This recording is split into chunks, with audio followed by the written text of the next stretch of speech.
Hello, I am Jay Brown of Joyful Math.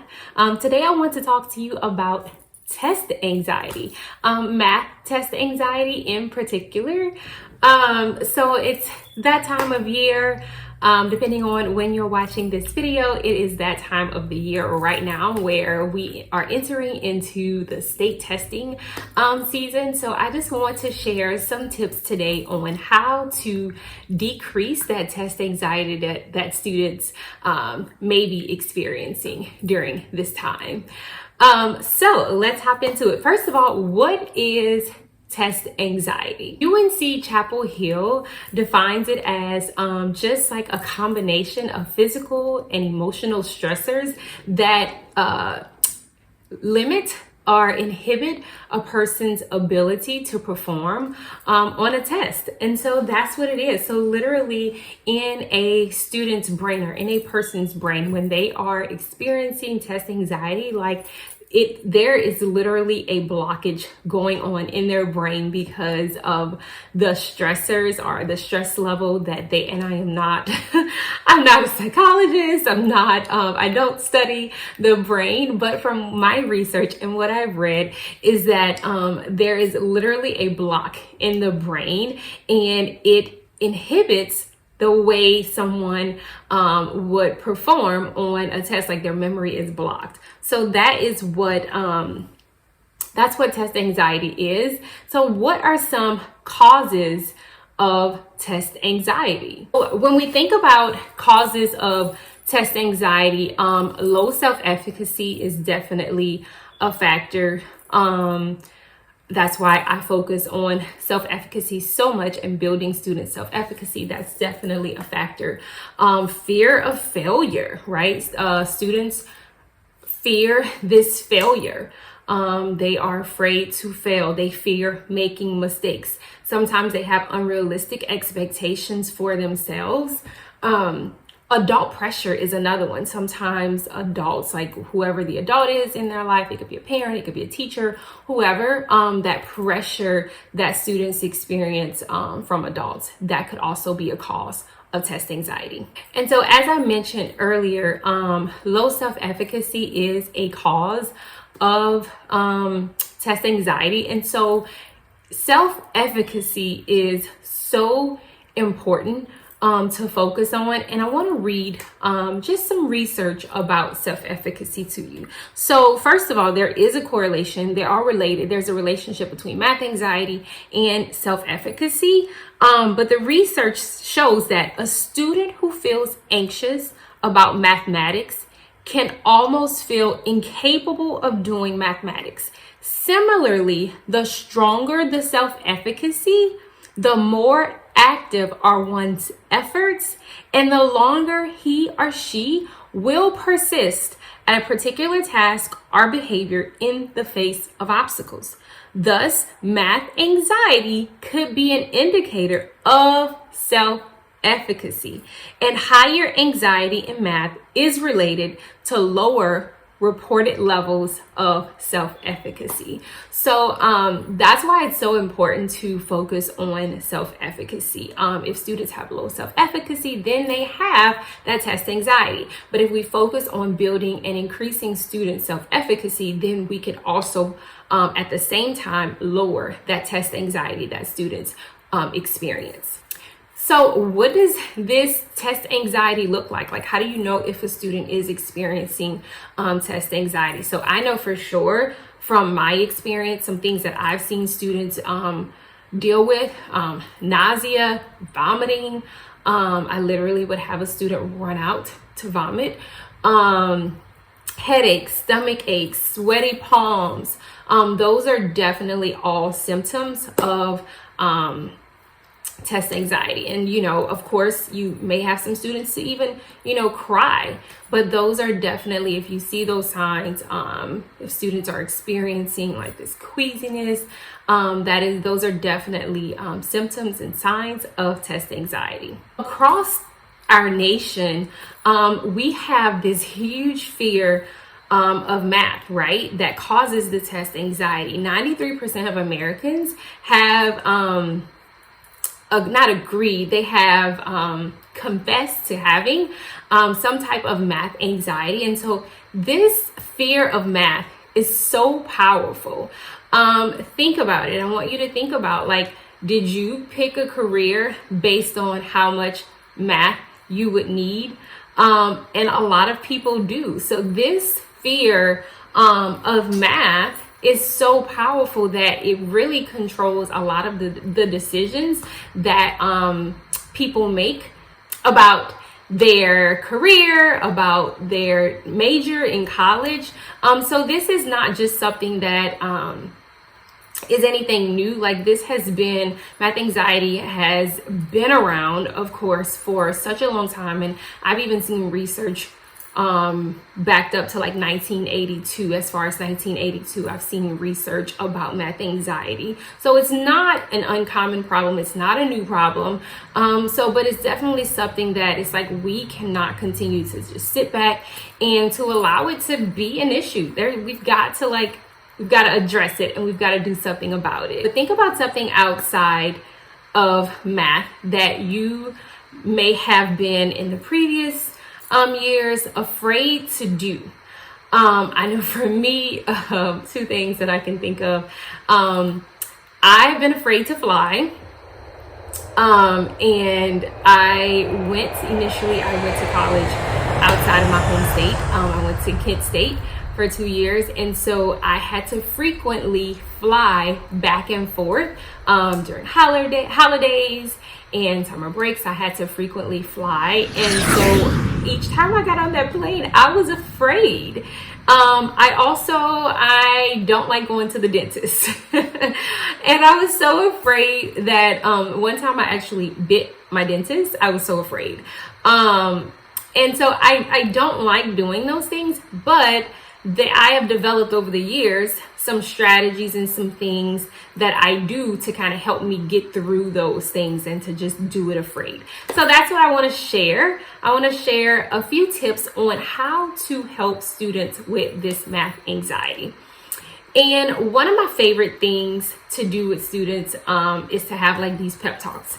I had them daily when I taught in the classroom. I had daily pep talks with my students, but even now during this testing season, it might not be a bad idea, even on a weekly basis or however often you have assessments, to have these pep talks with students and to really motivate and encourage them and just like become like, their coach, and let them know, like, point out to them their wins, no matter how small. It could have been, like, point out that those wins, motivate them, encourage them, because what happens is students, they can get into this cycle of negative thinking where they kind of reflect back on all of their negative or bad experiences with math. And what happens is, as they begin to focus on those negative experiences, the anxiety starts to increase more and more and more, because they start to project that on the future, and they start to think about those bad experiences, those bad previous experiences, and then they start to think, oh my goodness, I'm going to do bad on this next experience. And then what happens is that because the anxiety is increasing, then what happens? Their brain is literally, there's a blockage that's going on in their brain, and they cannot perform to the level that they would have had they been relaxed. So pep talks are super important to kind of help students with that negative self-talk and make them, help them to realize, like, no, like, you have had some successes and some wins in math. It might not look like what the next person's wins look like, but your wins are your wins, and those are the ones that we're going to focus on. Okay, so have pep talks with students. 1 second, let me grab a drink. So then the next thing, also, side note, I don't know if you have a PJ's coffee by you, but they have the best lattes. Like, the combinations that they come up with are so good. This one is a butter rum latte. So good. Find you a PJ's. If you don't have a PJ's around you, find you a PJ's. somewhere close. If you're ever traveling and you see a PJs, you need to stop at PJs. No, they are not paying me to say that. But the next thing that I want to talk to you about are the next tip to help students with test anxiety is to create a happy environment for them. Another one of my favorite things to do. I can remember two experiences with happy environments. One, when a few years ago I was working with this company, and all of the teachers that were new working with the company, we got to go to the headquarters. And upon arrival at the headquarters, the staff that worked at the headquarters, they were like outside with these posters, and the posters had like all types of encouraging messages on them. They were celebrating us, appreciating us, telling us how much they appreciated us.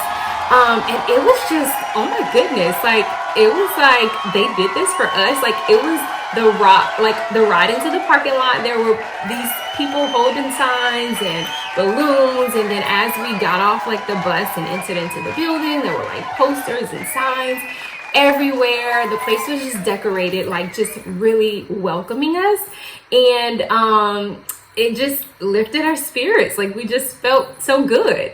And so then another time that I witnessed just like this big happy environment was a school that I was working at. The PTA, the parent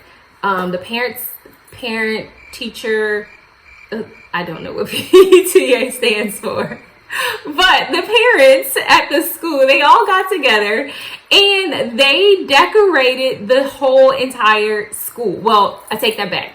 They decorated the outside of the school. So like they got some sidewalk chalk, and every sidewalk that they could find, they wrote like these positive, encouraging messages on them. Like at the bus loading zone. So when the students got off the bus, there were like all of these messages in sidewalk, like that the parents had written and decorated in sidewalk chalk, and they were all encouraging messages to the students about how they were equipped to do well on the test. When kids got out of, so when they got off the bus, it was decorated with the sidewalk chalk. When they got out of the car, if they were a car rider, there was decor there.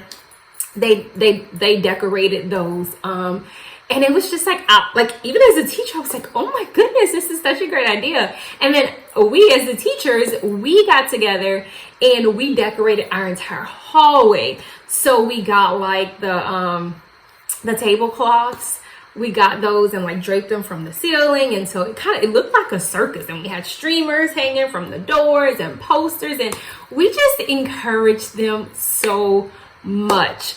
And so if you want to do that, you want to create this happy environment, I do have two sets of decor located in my TPT store. I have this one, which is kind of like a plant theme. So if you're kind of more like on the natural earth tones, I have this one, which is the plant theme. It also goes with like the two sets that I have two other products that go with that theme, but this one is definitely one, like the black and white plant theme. It has like the letters, it has the banner. There are, and I'll get to it in just a second, but there are some other things that go along with that set. But create a happy environment. So you can do that with posters. This set also has some posters. You can do it with personalized letters. Oh my goodness. My students, so for Thanksgiving, I would always write like individualized notes to my students, telling each one like what what they contributed to the class and what I appreciated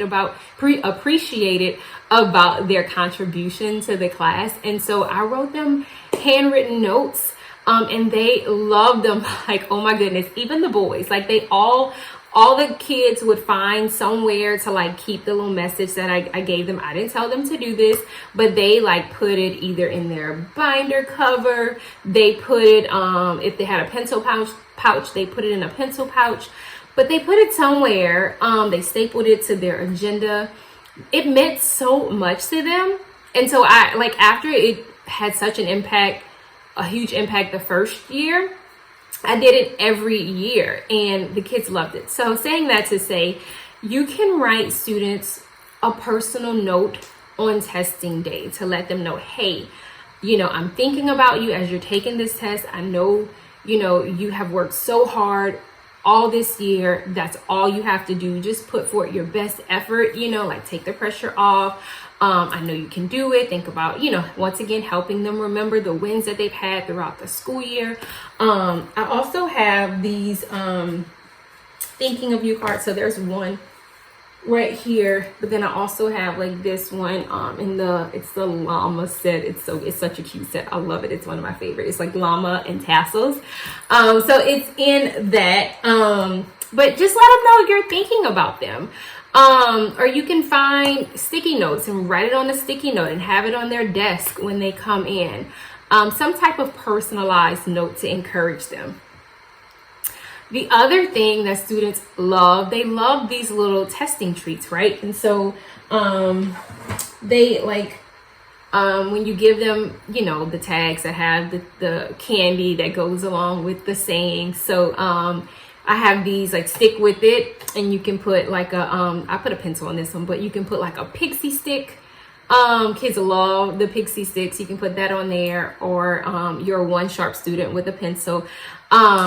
You can give them those. And typically if I give them a treat before testing, I let them eat it like either in between sessions, or I just tell them to hold off until lunch to eat their snack. And it gives them something to look forward to after testing. Like, those kids are always so excited to get those treats. So that's another way to encourage them.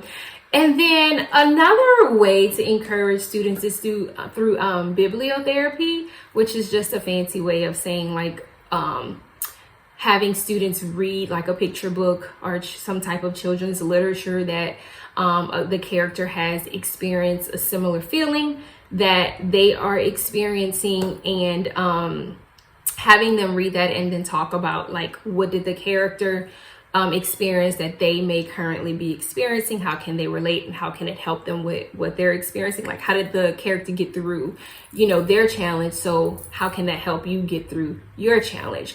So that's a really great way for students to connect and identify with what they're feeling. A really great book for test anxiety is, the book is called, I'm gonna mess it up.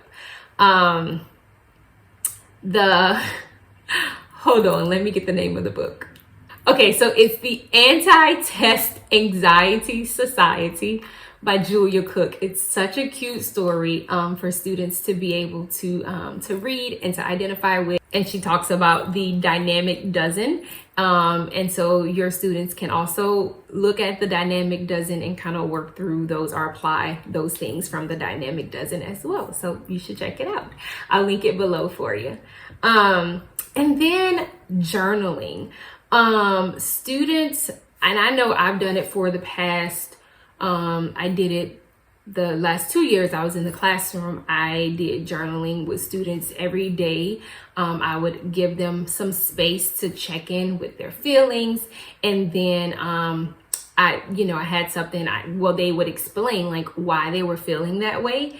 And then I had, another discussion question. But journaling really allows students to kind of write out how they're feeling, and really just like put it out on paper and identify like what they're feeling and why they are feeling. And I also have this journal, a daily feelings journal that you could use for this. It is, students can check in, and so the month is already there, but there's a quote of the month. So if you have a quote of the month that you are helping your students focus on for that particular month, they can write that quote right there.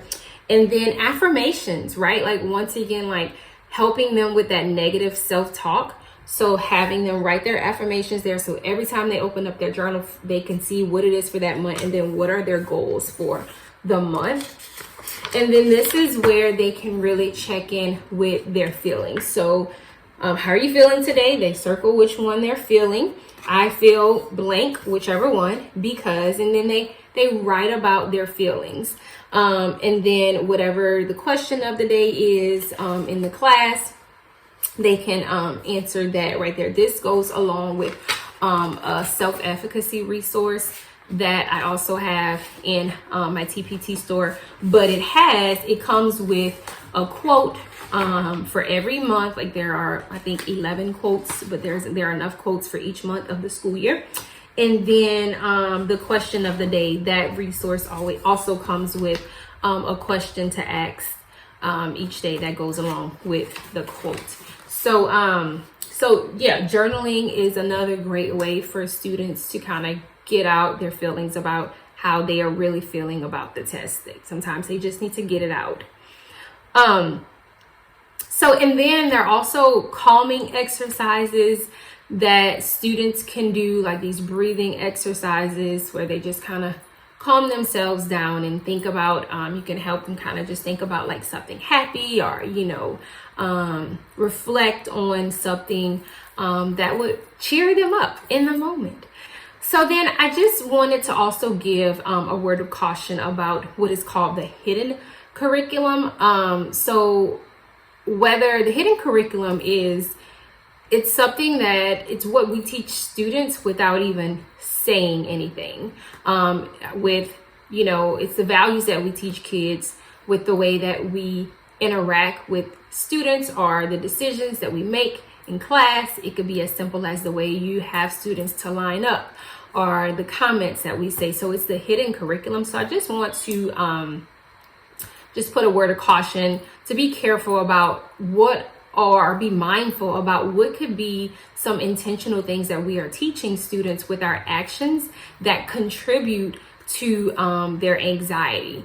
And I know I'm guilty of fear tactics, like making students really, saying like, you guys, like just putting the pressure on them, like telling them like, you guys really gotta do good,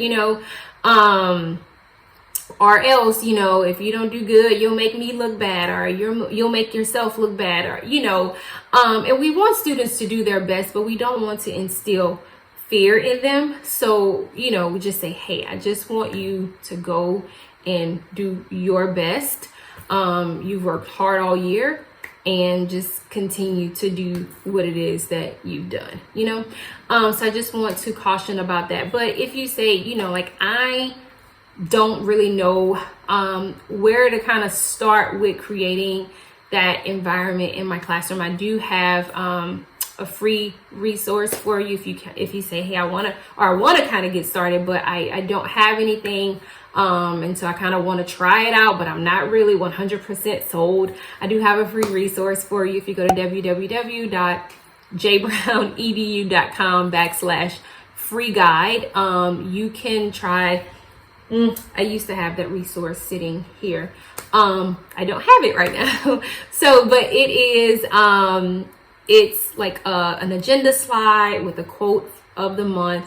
It comes with posters that go along with that quote, bookmarks for the students, but like the check-in slide where students can like come in class, see the agenda slide with the quote, and then they could also like check in and kind of say, how they're feeling. A great resource to use that with is Nearpod. If you are a one-to-one school, I was at a virtual school, but if you're a one-to-one school, it could work as well. If students come in, they sign into Nearpod, and you have that slide ready for them. I also did this on my stories on Instagram. So if you follow me on Instagram, you can check it out. It's in my stories under, oh gosh, I'm bad at remembering everything today. But it's in my stories under, I don't know. I can't think about what it is. I'll pop it up here. I'll post it somewhere on the video with the name of the stories. It's called, but I did it on my Instagram stories where I had everyone participated. They signed into Nearpod and they kind of checked in, so you can kind of see how to check in. But anyway, enough rambling. It's free for you, so go grab that guide. But then I also have included in there is like 5 unintentional mistakes that math teachers could be making that contribute to students having math anxiety or low academic performance. So I also have like some tips on how to stop doing those things. But yeah, so it's been great chatting with you today. If you have any questions, please leave questions, comments below. I'd love to chat with you, interact with you, and happy testing. Keep the joy alive.